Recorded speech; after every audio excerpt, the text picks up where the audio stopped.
छात्र और अध्यापक एक ही स्तर पर हो, और यह दायित्व तभी युवा मन को महसूस होगा जब अध्यापक और छात्र के बीच की दूरी समाप्त होगी। अध्यापक का स्तर छात्र से उन्नत है, यह मान्यता छात्र को अलग कर देती है। छात्र और अध्यापक के बीच ज्ञान क्षेत्र का कोई अधिकारवाद प्रवेश न करे, यह देखना होगा। अध्यापक का न कोई उच्च पद है, न प्रतिष्ठा है, केवल कार्यात्मक भिन्नता। प्रतिष्ठा या पद में सत्ता गृहीत है, और सत्ता आपको क्रूरता की दुनिया में ढकेल देती है। छात्र अध्यापक की जोड़ी मिलकर बराबरी से सीखने का पुरुषार्थ कर रही है। ऐसा वातावरण और आंतरिक भाव रहेगा तो निर्भय मुक्त मन की अच्छाई पनप सकेगी। अच्छाई का कोई विरोधी भाव नहीं होता। वह बुराई के सिक्के की दूसरी बाजू नहीं है।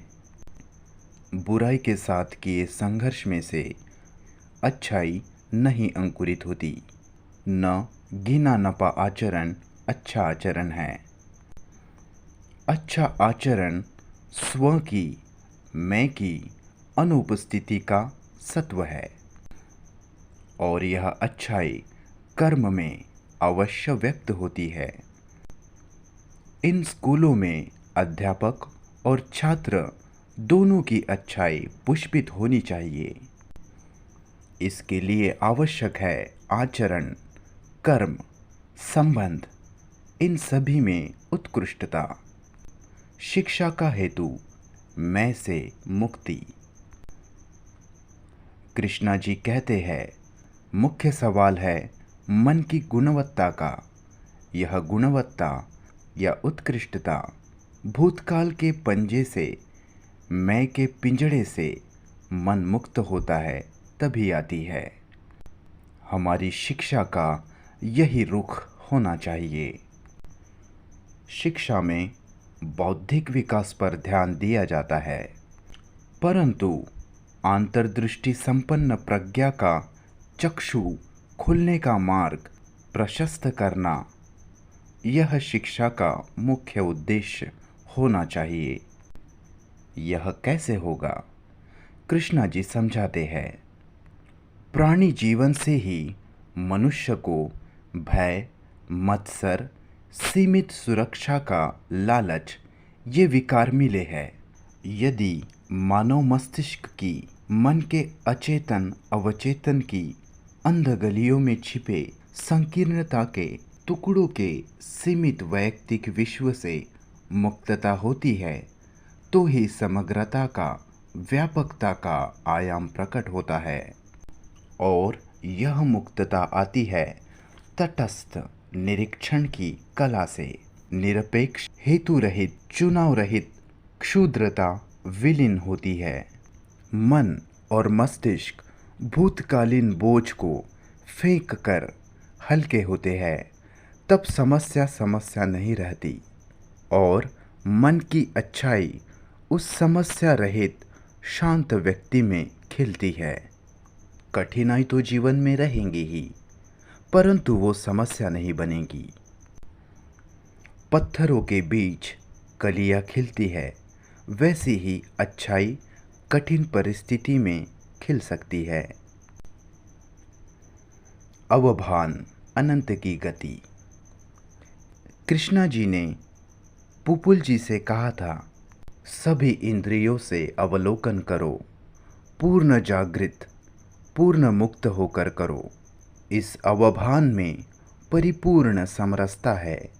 इस समरसता से प्रचंड ऊर्जा का स्रोत उपस्थित होता है। वह है गंगा नदी के समान। अवभान अकाल की, अनंत की गति है। यही सीखने का स्वरूप।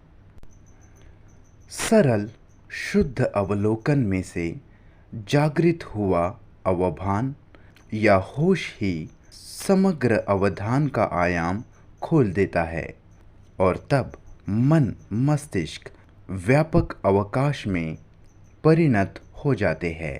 यदि अवधान प्रज्ञा का रूप लेता है, यह प्रज्ञा का दीप या अंतर्दृष्टि की ज्योति प्रज्वलित होने के लिए एकाग्रता से अधिक समग्रता पर, व्यापकता पर ध्यान देना होगा।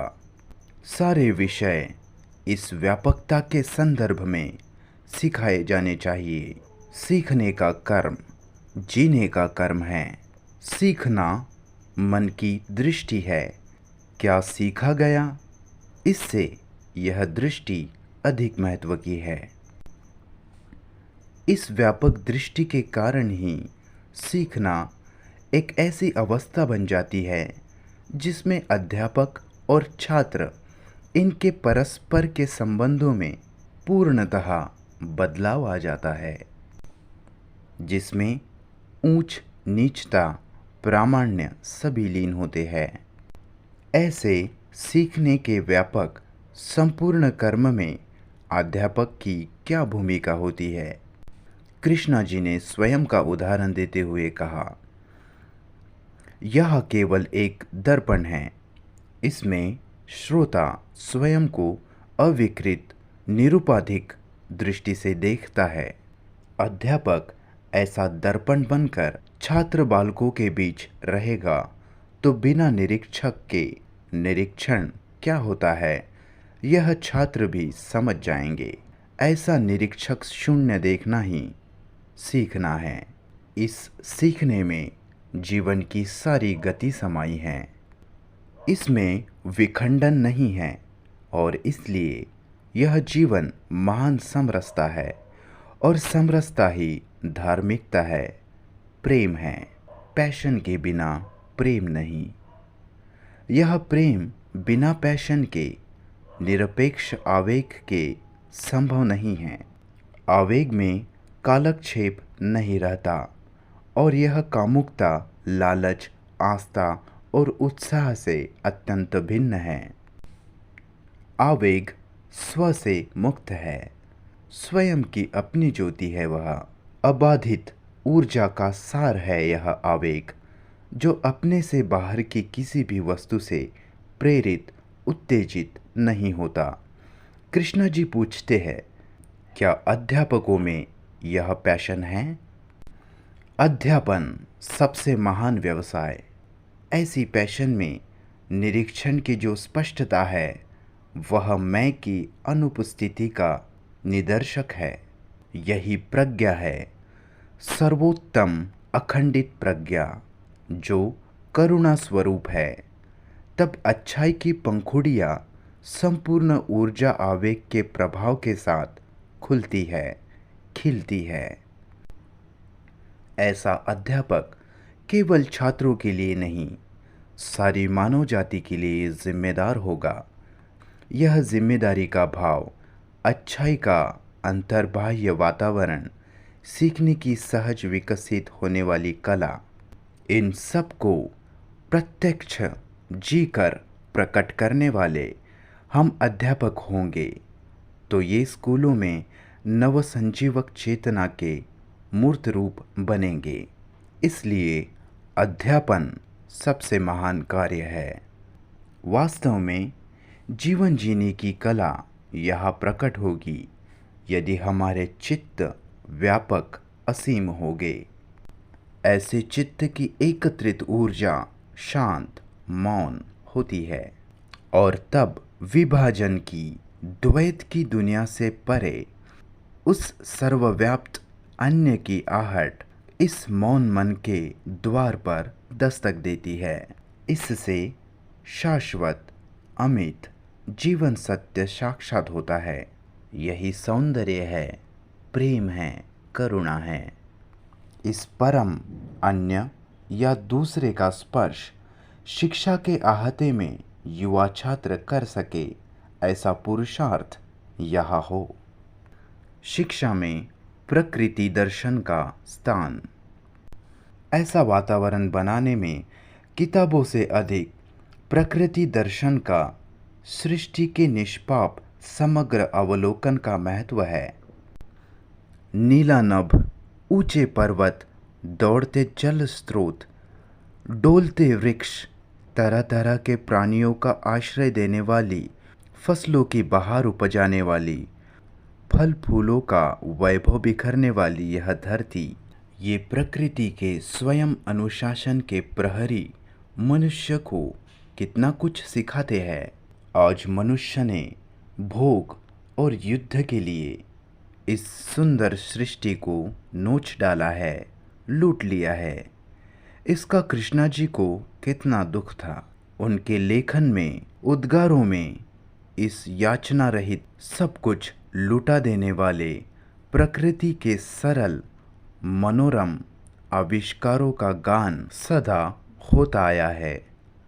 उनके लिए सारी धरती, सूर्य, चंद्र, ग्रह, तारे सभी उनके प्रिय करके ही रूप रहे हैं। छूटपन से प्रकृति का प्रेम उनमें रहा। मानव प्रेम में, संपूर्ण जीवन को व्यापने वाले प्रेम में उनका आविष्कार हुआ। निसर्ग का सानिध्य उनके लिए वरदान रहा। आशीष बरसाने वाला वह साथी रहा। दिव्यता के, परम के साक्षात्कार में उनके लिए सृष्टि का सहभाग रहा। उनकी नोटबुक जैसी या डिक्टेट की हुई स्वयं से बात जैसी किताबों में जो सृष्टि का वर्णन है, उसे पढ़ने पर पाठक एक ऐसे स्तर पर पहुंचता है जहां से कृष्णा जी का मंतव्य सरलता से वह समझ सकता है। सृष्टि के लिए यह कृष्णा जी का प्रेम या समूचे जीवन को व्यापने वाली उनकी स्नेह धारा एक सिद्धि ही बन चुकी थी। इसलिए उनका स्पर्श ही पारस्पर्श बनता था। इसी स्पर्श से नित्यानंद की आंखें किसी बहन का पक्षाघात और कितने लोगों की कितनी कमियां दुरुस्त हो गई थी। लेकिन पेड़ पौधों के लिए तो उनका अमृत स्पर्श जीवनदायी सिद्ध होता था। प्रेम का स्पर्श और करुणा का जादू। एक बार राजघाट वाराणसी के वरुणा पार के कृषि क्षेत्र में से वे मित्रों के साथ गुजर रहे थे। वही बीच में साथ साथ खड़े अनेक आम्र वृक्षों का एक विहार ही बन गया था। कुल 3 वृक्ष थे उस विहार में। कृष्णा जी उसकी ओर नज़र डालते हुए बढ़ रहे थे।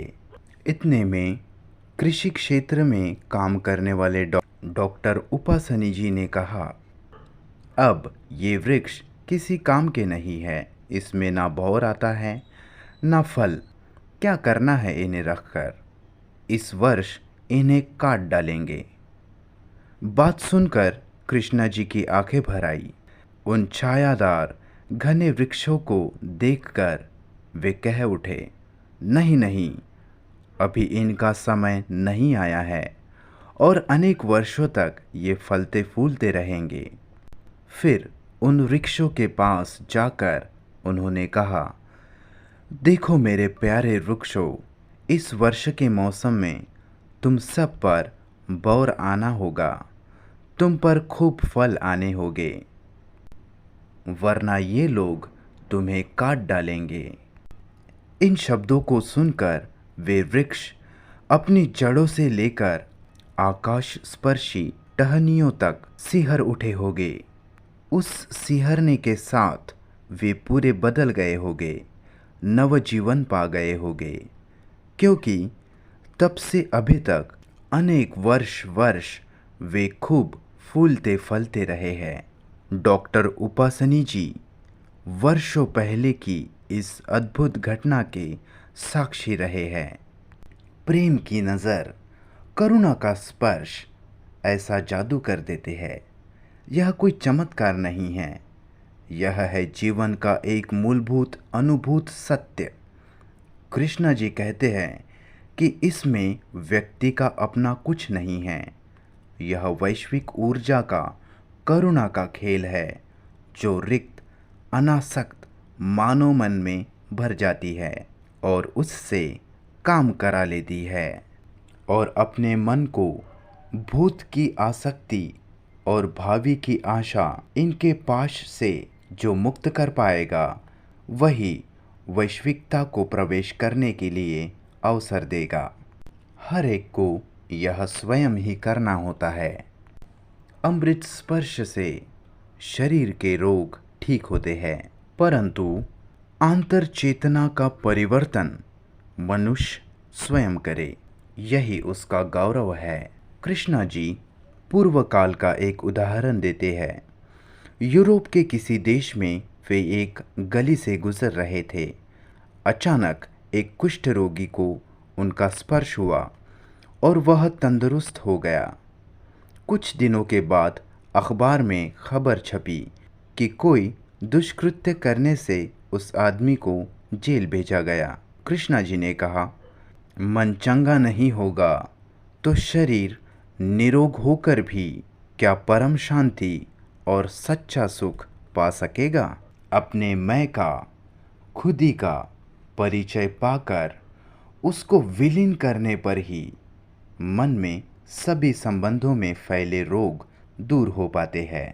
इसी कारण से कृष्णा जी ने प्रारंभिक वर्षों में ही थियोसॉफिकल सोसाइटी के अंतर्गत जो अंतरंग रहस्यमय विभाग खास लोगों के लिए था उसे बंद करवाया था।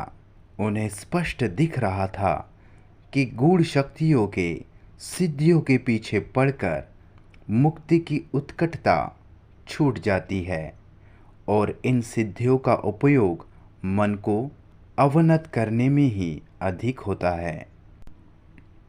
अपने मित्रों को, युवकों युवतियों को वे गूढ़ रहस्यमय सिद्धियां विकसित न करने की सलाह हमेशा देते रहे। अव्यवस्था मिटाने वाला स्वनिरीक्षण और परीक्षण। प्रकृति के विश्व में सर्वत्र व्यवस्था है। मानव समाज की अव्यवस्था या रोग मानव मन की उपज है। समाज में व्यक्ति व्यक्ति की सीमाओं का टकराव अव्यवस्था फैलाता है। कृष्णा जी ने बताया था, आप अपने भीतर की अवस्था को कैसे देखते हैं यह बहुत महत्वपूर्ण है। आप स्वयं उस अवस्था का हिस्सा है, वरना आप उसे जानेंगे नहीं। आप जो उस अवस्था के निरीक्षक हैं, स्वयं उसके निमित्त है। इस बात का सत्य अगर आप देख पाते हैं तो आप मुक्त हैं।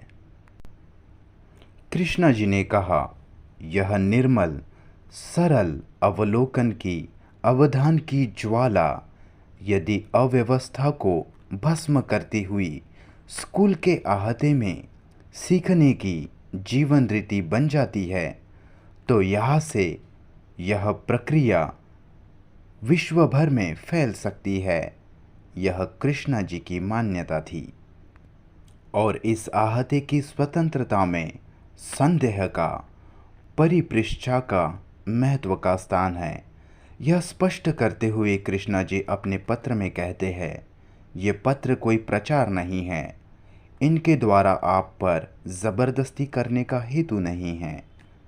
यहाँ जो लिखा गया है इसे आप मान्य नहीं करिए, बढ़ते समय आप इसका परीक्षण करिए और यह परीक्षण आपके भीतर भी चलाना अत्यंत कठिन परंतु अत्यावश्यक कला है। यह तो कृष्णा जी ने बार बार समझाया ही है। Order of the star. Order of the star के विलय के बाद शिक्षा की और कृष्णा जी के प्रवास, प्रवचन और ग्रंथ प्रकाशन की जिम्मेदारी स्वीकारने वाले भारत, अमेरिका और इंग्लैंड के फाउंडेशन में कार्य करने वाले अपने साथियों से कृष्णा जी कहते थे, सबसे कठिन और महत्वपूर्ण पुरुषार्थ केवल बाह्य अधिकार का वर्जन करने में नहीं है, बल्कि स्वयं अपनी भूतकालीन अनुभवों की और ज्ञान भंडार की आहुति भी अवधान की अग्नि में समर्पित करने में वास्तविक कसौटी है। फिर उन्होंने पूछा था, अपने समूचे भूतकाल के लिए आपका व्यक्तित्व, आपकी हैसियत, प्रतिष्ठा इत्यादि सबके संदर्भ में क्या आप मृत हो सकते हैं? इसका अर्थ आत्महत्या नहीं, किंतु जीते जी स्वयं बिना वह जो परम है उसका आविर्भाव असंभव है। किंतु जीते जी स्वयं शून्य, मानो कुछ नहीं, ऐसे बन सकते हैं। अपने आप को रिक्त बनाए बिना वह जो परम है उसका आविर्भाव असंभव है। यह मानसिक मृत्यु जीवन के साथ साथ चलनी होगी। श्रीलंका के सुसुनागा वीरपेरुमा से कृष्णा जी ने कहा था, किसी वन के गहन स्थान में छिपे विशाल वृक्ष के समान आप जीवन भर अनामी अज्ञात बनकर रहिए। पुनर्जन्म की संकल्पना।